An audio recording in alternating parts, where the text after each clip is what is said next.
So the experiment is study of pulse width modulation. So pulse width modulation, there are two types of signals are there. First one is the square wave and second one is the modulating input signal that is giving from the function generator. Square wave generator, it is inbuilt, so we will be getting the square wave output here, and then it is given to the integrator.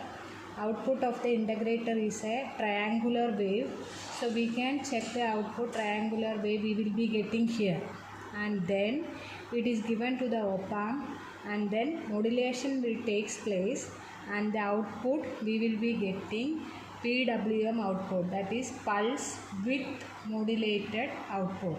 So what is happening here, square wave is generating the square wave signals, okay, and then according to the amplitude of modulating signal, the width of the square wave signals will be varying, so that we can see in the output width of the pulse will be varying, okay.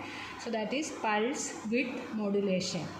So we can see the waveform one by one stages, okay. First one is the output of square wave generator.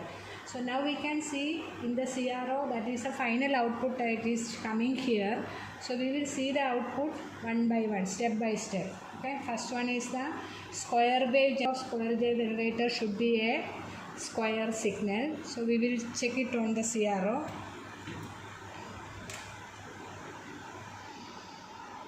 See output of the square wave, okay. First stage is the square wave generator. That output I have connected to the CRO now, so you will be getting the square wave.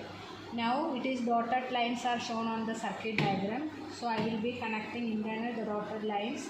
So this is given to the integrator. So now I will check the output at the integrator.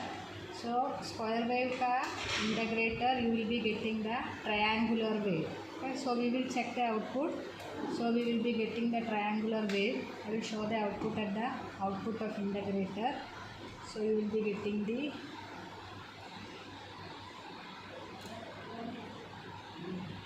okay. So this is the triangular wave you will be getting. So you can change the amplitude of this one. Now this is given to the modulator, and this I will be removing now. So now is the modulating signal. Modulating signal is the sine wave that is given from the function generator. So I will check the modulating signal, it should be a sine wave. So I will change it the time condition.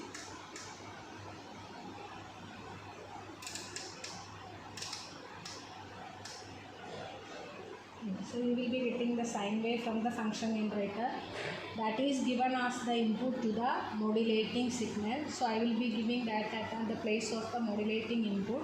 It is connected. So now we can see the output, okay, PWM output. So we will check the output at the end of this one. So I will be connecting the output to the CRO now. So now I will check it again.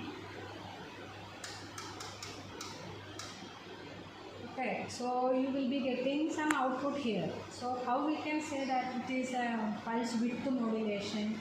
Width of the pulse should be varied. Okay, so what I will be doing now, I will be changing the level knob of the function generator.